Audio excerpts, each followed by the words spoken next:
It is 9 p.m. in RTD's time to English New Edition. For tonight headlines we have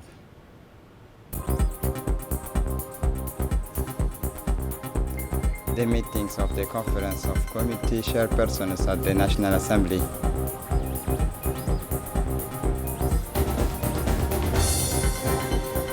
The workshop on artificial intelligence and neurosciences closes at the University of Djibouti. For the international scene, terrible conditions at the northern Gaza hospital. Welcome to our newsroom. Today the Prime Minister held talks at his office with a delegation from Huawei and Shenzhen Energy Group, who, with the support of local company Proxy Group, are prospecting in Djibouti with a view to formalizing a partnership with the government. The aim of the meeting was to lay the foundations for projects aimed at boosting energy productions in Djibouti with a particular focus on renewable energy and sustainable solutions. Huawei is seeking to gain a better understanding of Djibouti's energy needs in order to propose appropriate innovations. Among the initiatives envisaged, the company wants to assess the potential of 5G connectivity through pilot project and build on its successful model in Ghana. In collaboration with the Djibouti government, Huawei plans to develop a technical proposal to create an energy infrastructure capable of meeting local needs. This will include production stations combining seawater desalinations and the use of solar energy. The Djibouti government is firmly committed to diversifying its energy sources. And then the Prime Minister received the courtesy visit from the Kingdom of Morocco's chargé d'affaires to Djibouti. Late Wednesday, the Prime Minister, His Excellency Abdul Qadir Kamil Mohammed, welcomed Mr. Mohammed Dahri, the chargé d'affaires of the Kingdoms of Morocco, to Djibouti in the VIP lounge of the Premature. The diplomat carried messages from the Minister of Foreign Affairs and of the Kingdom of Morocco. The aim of the messages was to explore and assess the possibility for consolidating bilateral relations between the two countries, as well as a strategic partnership project. The discussions were rich and constructive, focusing on several priority areas. These include strengthening cooperation in key development sector energy with a particular focus on renewable energy and energy efficiency. And then the Prime Minister congratulated his French counterpart. Today, the Prime Minister, His Excellency Abdul Qadir Kamil Mohammed, extended his warmest congratulations to His Excellency François Bayrou, appointed Prime Minister of the French Republic. The Prime Minister wishes his counterpart every success in his new missions at Matignon. Rest assured, Mr. Prime Minister, that you will always find the government of Djibouti all the support you need to strengthen the friendship and cooperation that characterizes the privileged ties between our two countries, underlined Abdul Qadir Kamil Mohammed, reiterating his warmest congratulations. Under the chairmanship of the President of the National Assembly, Dileita Mohammed Dileita, the Conference of Presidents meet on Wednesday, December 18, 2024. Listen for more details. The presidency of the President of the National Assembly, Dileita Mohammed Dileita, the Conference of Presidents had just met this Wednesday, December 18, 2024, in accordance with Article 21 of the Internal Regulations. The Prime Minister Abdul Qadir Kamil Mohammed, the Vice President, the Second Vice President, the Presidents of the parliamentary groups, as well as the President and chairs of committees were present. The audience discussed a series of topics on the agenda of the Presidents of Conference. The audience discuss a series of topics on the agenda of the President's Conference. First of all, regarding the transmission of pending draft text, the Committee on Finance, General Economy and Planning will look into the financial accounts of the National Investment Promotion Agency as well as the University of Djibouti for the 2023 financial year. In addition, the Finance Committee, extended to members of different committees, will tackle a major exercise, namely the examination of the initial 2025 finance bill. The Foreign Affairs Committee, for its part, was tasked by the Conference of Presidents with examining a draft ratification relating to an additional loan agreement for the slum improvement as well the urban development project integrated into Bulaus Commune. On December 18, 2024, the President of the National Assembly, His Excellency Dileita Mohamed Dileita, was awarded the Ami Handicap label by the Director of the National Agency for Disabled People, Mr. Douale Saeed Mahmoud, on the premises of the August Assembly. The occasion was marked by the presentations of this label as a token of thanks to the President of the National Assembly and a symbol of his active commitment to the cause of disability and his support for inclusive efforts. The National Agency for Disabled People and PH organized a ceremony at Sheraton Hotel to award certificate to the Ami Handicap label as part of National Disability Week. The event, part of ongoing effort to promote the inclusion of people with disability, aims to recognize the efforts of public and private institutions actively committed to improving the quality of life of people with disability. The ceremony was attended by members of the government, the Director General of the National Police, Colonel Abdurrahman Ali Kahin, the Director General of RTD, Aden Abdi Jama, Coast Guard, Colonel Ais Omar Bouare, parliamentary, the President of the Qatar Charity Organization, and NPH officials and employees. The ceremony was marked by fruitful exchanges between representatives of the various ministries, underlining the importance of inter-institutional collaboration to promote accessibility and integration of disabled people in all areas of social, professional, and cultural life.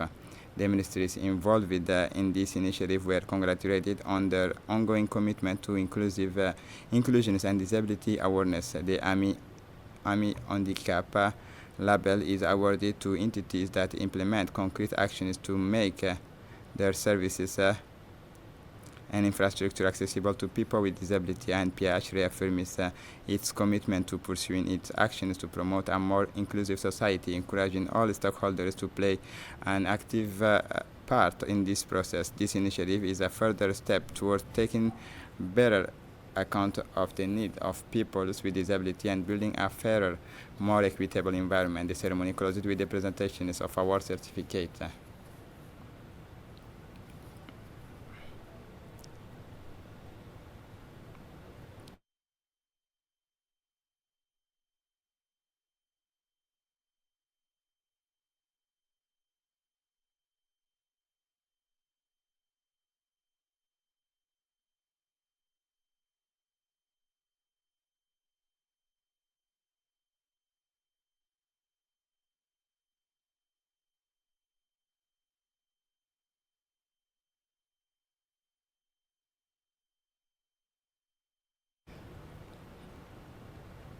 The General Director of the National Agency for Disabled People, Douale Saeed Mahmoud, said that today we have finished the ceremony for the celebrations of the National Disability Week, but I really want to thank everyone.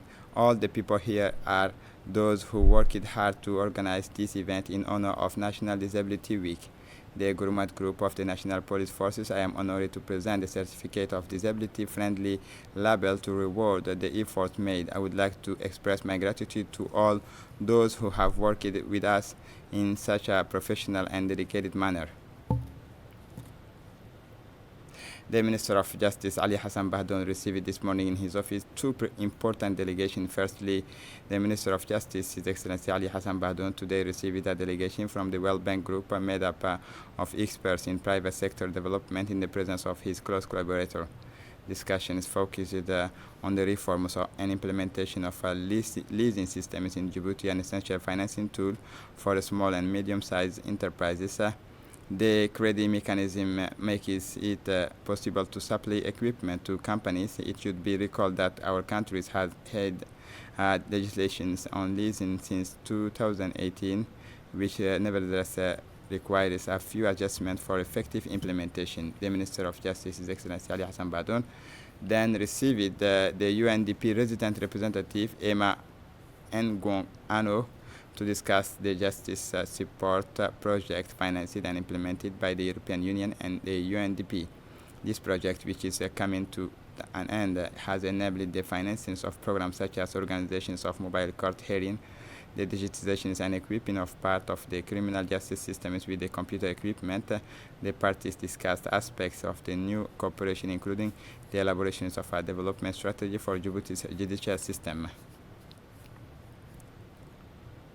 chaired by the Honorable Abdurrahman Awale Yassin. The Foreign Affairs Committee met today, Wednesday, December 18, 2024, in the committee room of the National Assembly to examine the Bill 135 EN 2024-9L on the ratifications of the Private Employment Agencies Conventions in 1997, number 181.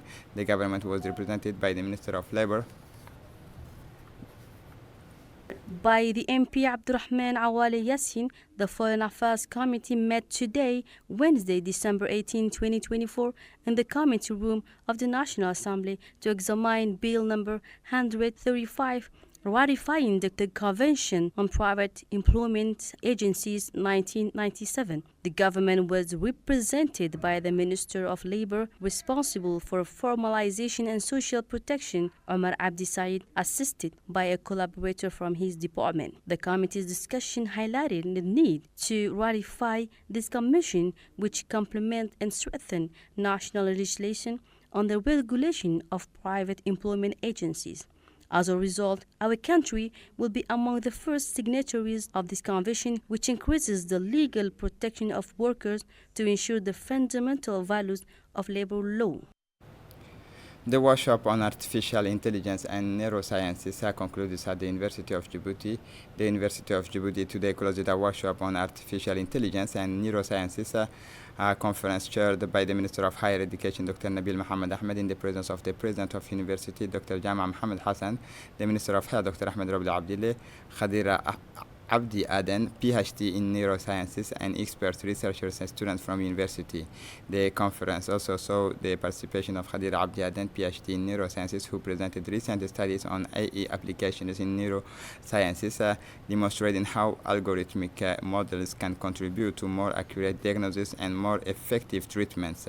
During the workshop, dynamic discussions took place between experts and students, enabling a fruitful exchanges of ideas and perspectives on current challenges and opportunities in both fields.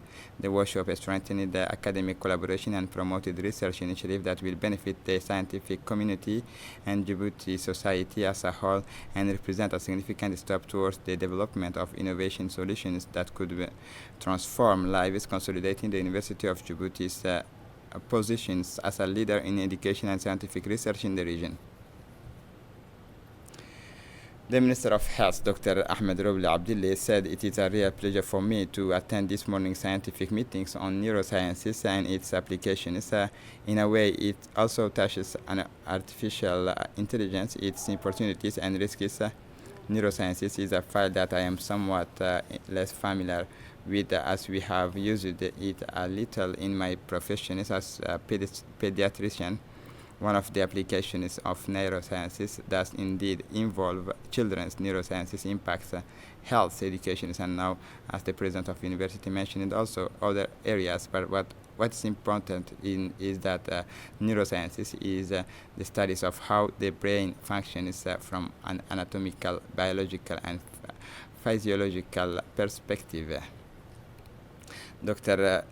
Nabil Mohammed Ahmed, the Minister of Higher Education, emphasized the importance of this workshop on neurosciences and artificial intelligence, calling it a strategic opportunity to strengthen the links between science, technology, and education. He stated that this initiative aims to prepare future generations by equipping them with the necessary skills to face the rapid advancement in scientific and technological field.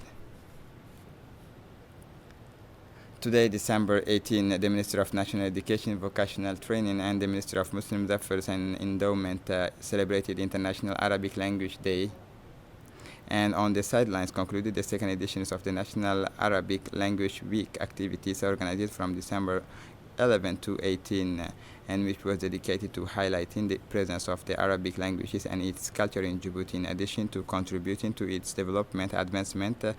The ceremony took place under the generous patronage of His Excellency the Ministry of Islamic Affairs and Endowment, Acting Minister of Education. The ceremony was attended by a large number of members of the Arab Diplomatic Corps accredited to Djibouti, eminent officials from various ministries and sectors, parents, school children.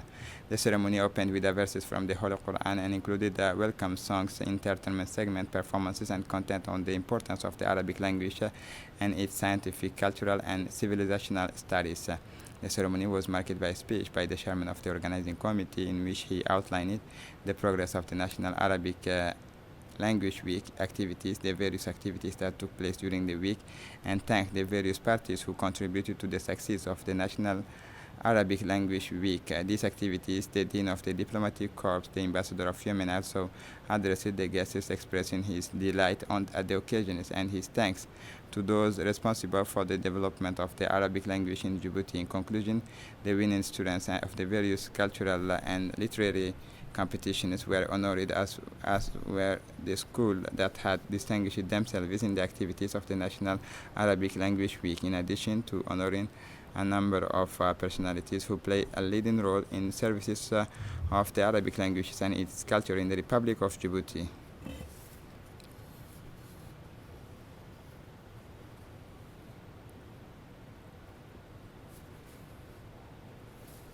The Ministry of Muslim Affairs and Endowment, Mumin Hassan Barre, praised the efforts of the Ministry of National Education led by Mustafa Muhammad Mahmoud in promoting the Arabic language. In collaboration with the Ministry of Muslim Affairs, he has strengthened the use of the Arabic and the linguistic skills of young people in school. Arabic is essential to cultural and religious identity, was supported through educational and cultural initiatives. The minister thanked the teachers for their dedication.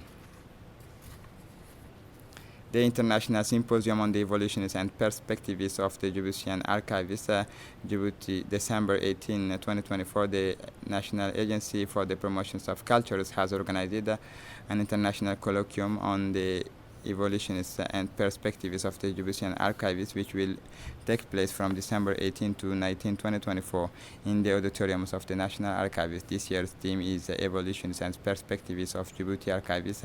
The colloquium on the evolutions and perspectives of the archives was chaired by the Minister of Youth, Hibo Momin Asowe, and saw the participations of the Secretary General of the Government, Al-Mis Muhammad Abdullahi, the Director General of the National Agency for the Promotion of Cultures. The symposium brought together experts, archivists, historians, researchers, and university students. This symposium on Djiboutian Archives is a key event for developing and strengthening the management of Djiboutian Archives. The aim of the symposium was to provide a detailed diagnosis of the current state of archives, including the organizations and conservations of documents. The symposium proposed concrete recommendations for improving the legal and institutional framework while identifying the major challenges in terms of conservation. It highlights the evolutions of the archival systems in Djibouti.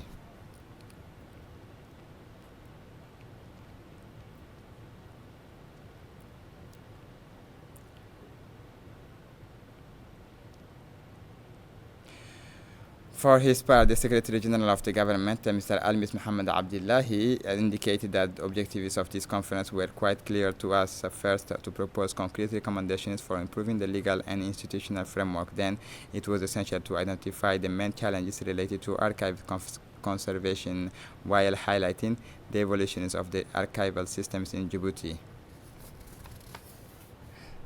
For her part, the Minister of Culture, Hibo Momin Asowe, emphasized the importance of addressing critical issues for the future of archives preservation in Djibouti. She stressed the need to identify the main challenges faced in archive conservation. On Tuesday, December 17, the Djiboutian Development Agency, ADDS, represented by its Managing Director, Mahdi Mohamed Jama, and the International Organization for Migrations in Djibouti, represented by the Head of Missions, Ms. Tania Pacifico, signed a Memorandum of Understanding for collaboration. By signing this partnership document, the ceremony, which took place on the premises of ADDS, marks the start of a strengthened cooperation aimed at developing community action plans and building the capacity of community committee in Djibouti. The Djiboutian Social Development Agency plays a crucial role in implementing social development policies in Djibouti created to improve the living conditions of vulnerable population. ADDS works on a number of fronts, including job creation, poverty alleviation, improving access to basic social services, and reducing social exclusions. For its part, the International Organization for Migration is recognized worldwide for its expertise in managing migratory flows and assisting displaced population in Djibouti. IOM operates in a complex regional context marked by major migratory movement due to conflict, climate change, and the search for better opportunities. The collaboration between these two entities is part of a shared desire to respond in an effective and coordinated way to the socio-economic challenges facing Djiboutian community, particularly those affected by migrationist dynamics. As part of the partnership between the government of Djibouti and UNDP in Tajora, particularly in the locality of Haute-Oï, in the sub-prefecture of Tora, the microfinance program run by the UNDP has also borne fruit with the disponibility of solar energy. In this locality, project activities were led by a local association, the Toha Association. The aim of the project is to improve the living conditions of households in the village of Haute-Oï through technical capacity buildings and the introductions of solar energy. This initiative meets the electricity needs of households without access to electricity and promote a sustainable, environmentally friendly solutions. In Haute-Oï, the programs through the Toha Association has finally achieved the electrification of 80 households thanks to the installations of solar kit, improved quality of life, and increased awareness of the use of renewable energy. Finally, the project has laid the foundations for an energy transition in the village of Haute-Oï by making households self-sufficient thanks to solar energy. The village chief said before the implementations of these programs to improve access to solar energy, we were in great difficulties to lighting, but thanks to the President of the Republic and his government and the microfinance programs of the UNDP executed by the Toha Association, we have literally gone from darkness to light. Our children studies with the solar lighting, and our women are educated in the best conditions. Our elderly are better cared for. I appeal to our government to ensure that communities in neighboring areas also benefit from similar opportunities. The residents tell thanks to solar energy, our living conditions have improved visibly. Our government's various projects have kept their promises. Today we can follow our children's homework and help pregnant women give birth without difficulties. We could not have hoped for better. For the international scene, World Health Organization appealing conditions at Northern Gaza Hospital. Listen to the report. Health Organization Director General Tedros Adhanom Ghebreyesus described conditions at Kamal Adwan Hospital in Gaza as simply appalling in a statement calling for an immediate ceasefire in the enclave. Hostilities around the hospital continue, and recent attacks have further damaged the oxygen supply generators and shattered the windows and doors in patients' rooms, said Tedros. He said a WHO team delivered its 5,000 liters of fuel as well as food and medicine during a mission 2 days ago, evacuating 3 patients and 6 companions to Al-Shifa Hospital amid ongoing hostilities near the facility. Tedros also said that 4 WHO missions to the hospital had been arbitrarily denied over the past week, leaving it without specialized personnel for surgical as well maternal care. He did not fail to call for the protection of health care infrastructure, adding this hell must stop. In Mayotte, Cyclone Kido toll rises, humanitarian aid arrives. Listen to the report. Authorities in Mayotte are racing to deliver food, water, and medical supplies to victims of Cyclone Chido, which has officially claimed at least 22 lives, but the local prefect said the figure could be close to 1,000. The disaster laid waste to large part of the Indian Ocean island archipelago, France's poorest overseas territory. The Paris Council is set to vote on an exceptional €250,000 subsidized to support emergency emergency relief effort as the island works to recover from widespread destruction. 3 days after the cyclone struck Mayotte on Saturday, communication networks remain down, leaving residents cut off from the outside world. The island's three main operators said nearly all fixed internet poles and mobile connectivity antennas were destroyed. Emergency services prioritize the distribution of food or clean water to prevent hunger and potential outbreaks of waterborne disease. And this is it for the news. Thanks for watching us. Have a good evening.